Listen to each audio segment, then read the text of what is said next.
Nothing says spring like these adorable little daffodils, and that's what we're going to be painting in pastel today. I'm Heather Nelson and I love cheery little flowers. You can download the reference photo from the link below. I would love to see what you come up with, so please tag me on Instagram at Mystic Maples Art, and I might even feature you in my stories. If you would like to know what supplies I prefer to use, you can always watch my YouTube video that's linked above, but use what you have. Alrighty, I've got some daffodils here, and I'm going to try this without a background. I often say that, and I have to admit to you that I usually change my mind. So we're going to just give this a whirl. I'm going to start with quite a dark green, and I'm up kind of near the, I guess, somewhat near the top, but 1/3 of the way down, I suppose. And I'm going to just make that little line of my daffodil to kind of show me where it is. And I know you can't see that so well, so I'm already going to put a lighter color onto there just so that you get an idea of where that actually is, because I'm using quite a dark background. But we want to use quite a dark base for our daffodil, so I'm using this very dark brown Sennelier as my kind of under base for my daffodil. And then I'm already going to come in with my goldy color here. This is like a tan kind of gold, and I'm just going to make a line there, and I've got a little bit of that out there. And then I'm going to bring in a sunnier, happy yellow color and go swoosh right over the top. And then we've got one of those up here. Woo! I always find the sound effects are useful. And then we've got this kind of lip action here.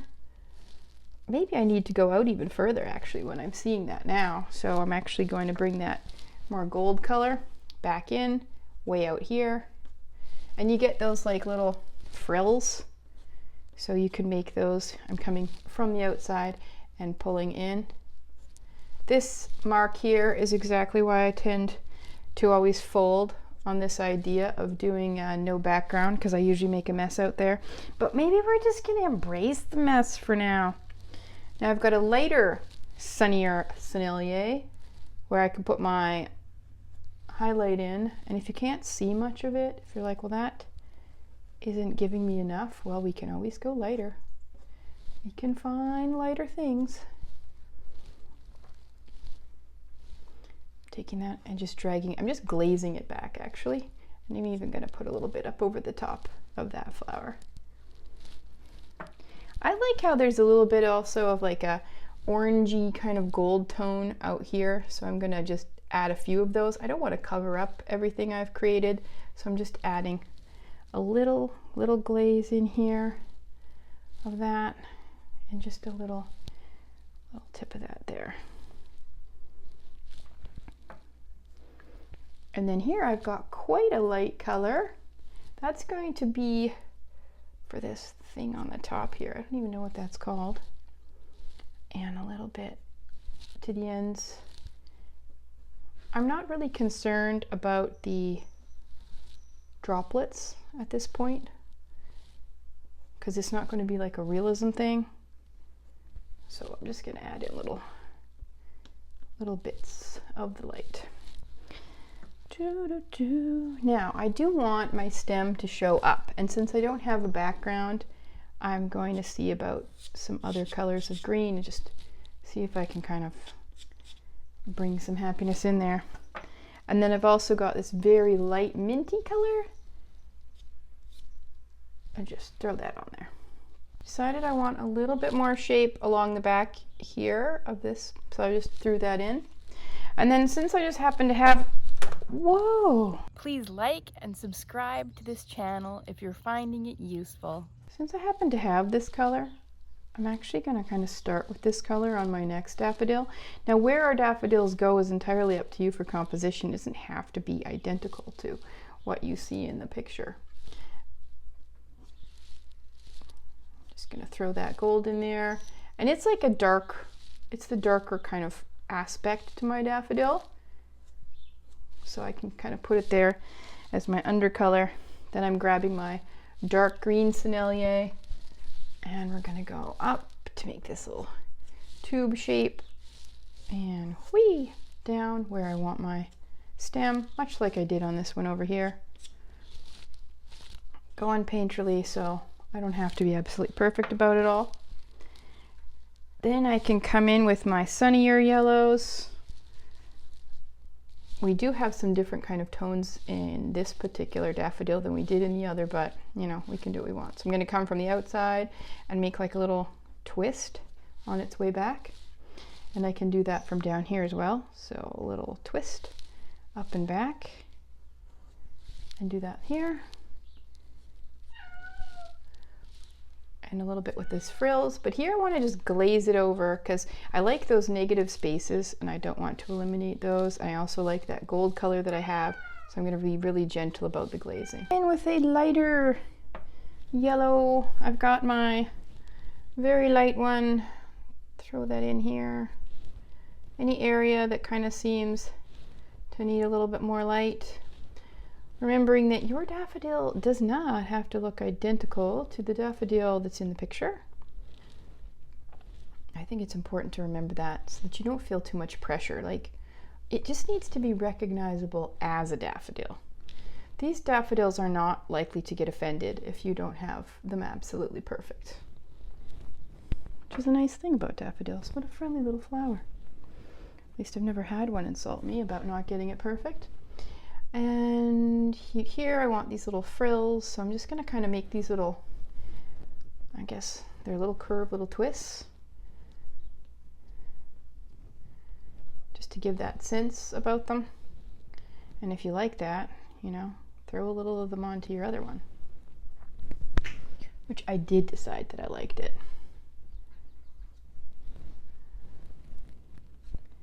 Can glaze that in if you want. Throwing this creamy color up over the top. That's that weird little sort of casing that these things get, daffodils. I've got this unison. Let's try this one. Yeah, that's more the tone that I'm... Okay, I didn't want to add it in precisely that spot, but you know how it is. Sometimes you don't get it exactly where you want it to go. So we're going to just glaze that over this other gold, like so. And a little in there. If you're going painterly, the nice thing about going painterly is it doesn't have to be perfectly accurate. You can add colors wherever your little heart desires. I'm going to pick a lighter color for my stem. Just draw a couple lines. It'll look cool from far away. That is all that matters. Now we need to think about what is our next daffodil that we would like to play with. And I think I'd like this one that's kind of like facing us a little bit here. Going back to my darky orange color, kind of coming towards us. We might even put both of these ones in. It can get a little confusing with both of them, but I think we'll throw both in. So I'm going to do both at the same time, like so. Then bring in my darker green to locate my stem on both. And I'm going to kind of concentrate on both at the same time here. So now, where do we got? And maybe this like little creamy kind of casing color.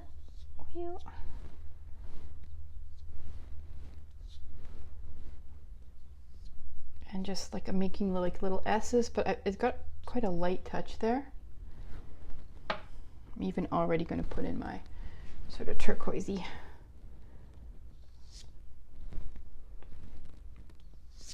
Trying to get it just on the edge there. And then my minty color, I'm going to put on the outside of that one.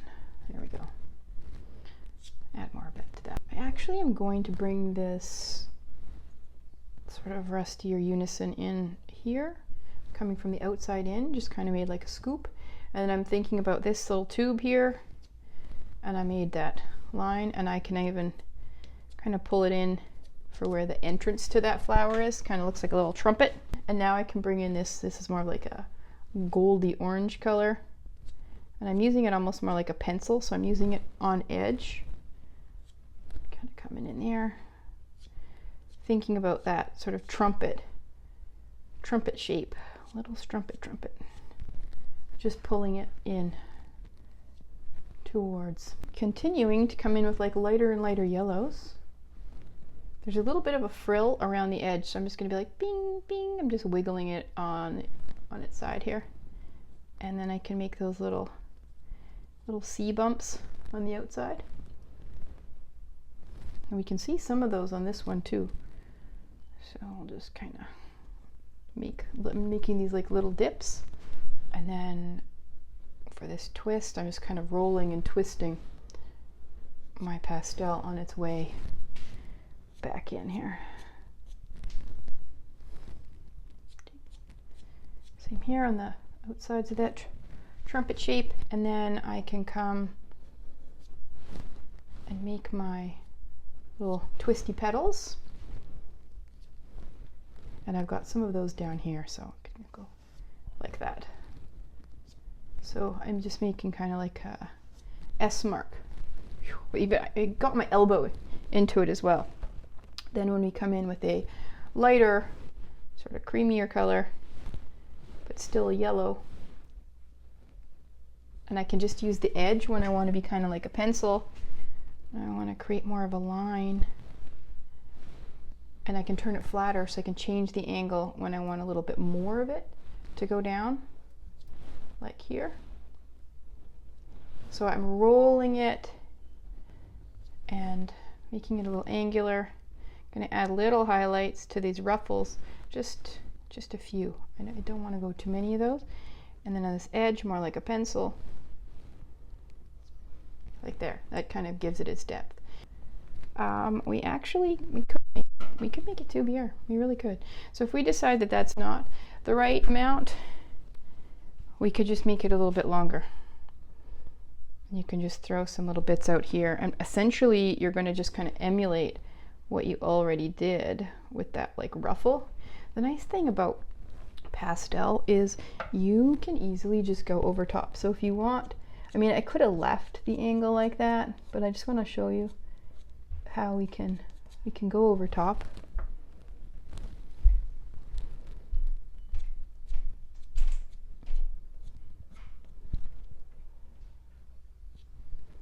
And we can actually bring that out a little bit. And that's up to you. You might decide, Heather, you're doing crazy things. I don't like what you're doing. I liked it better before. You know, this might be one of those like thicker, more ruffled daffodils. I just wanted it to have a little bit more go, a little more flair. And then I'm going to make those little marks out here so that you kind of understand where it comes back in. Still want like a sunnier yellow, so I'm going to bring that in as well.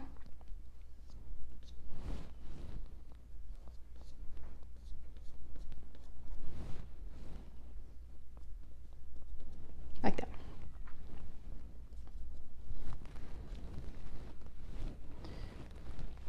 Bringing a little more shadow in, so I'm really going to use a much darker color.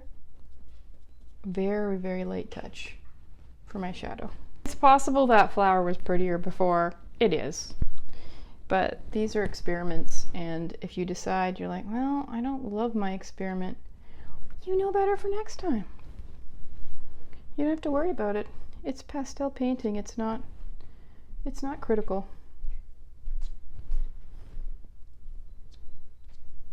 I just want you to have fun and experiment and enjoy the process of daffodil making. I'm going to use this darker brown again to kind of place this lower daffodil that's right here. Just make that kind of arcing up and over. I can also use my darker green for that. Just kind of have this sort of like line shooting. We can even add some of our other grasses now. Just random, just making them go upwards, and by changing how much of your pastel you lay down, so whether it's more horizontal or more angled, that's going to get you like more angled will get you more of like a line, and flatter is going to get you something thicker. So I want you to just play and experiment with that. Still like to start out with this unison, this more like reddish reddish color. And then for the little inner trumpet, little trumpet, we'll just throw that out there. Then starting to come in with my golder, is it goldier? Gold, wow, gold. Just throw that in there. Kind of like what's going on there. I don't want to mess too much with that. And coming out, pulling in on that daffodil shape, rolling and experimenting with different angles to see if I can get sharper edges and flatter edges. And I kind of just made a little ruffle there. Bing, bing, bing. And then coming in with a lighter color for a little highlights. And up over the back.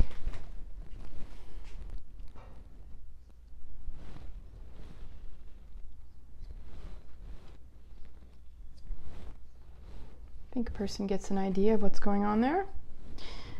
And coming in a little bit with these mintier colors, even maybe some individual. You can put some on edge and do some of their own, changing shape and rolling it, but still making sure it's a line. You do want a line, and then continuous with some of these. You don't want them to be completely disappearing into the background. But then you can decide, do you want to just leave it like that, or do you want to add more flowers? I'm kind of thinking I like the clarity of this, and I'm not thinking I want to add more. I'm just lightening up with a little bit more of a highlight style. This is a minty thing. I can put it on, say, the first half of some of these, and like this one I can kind of do its own thing, just to give us a sense that, like, yeah, there's different light going on and different interesting things in the background. These are, of course, daffodils that are thinking about coming up one day. Thank you for watching this pastel tutorial on sketching up daffodils. I hope you enjoyed it.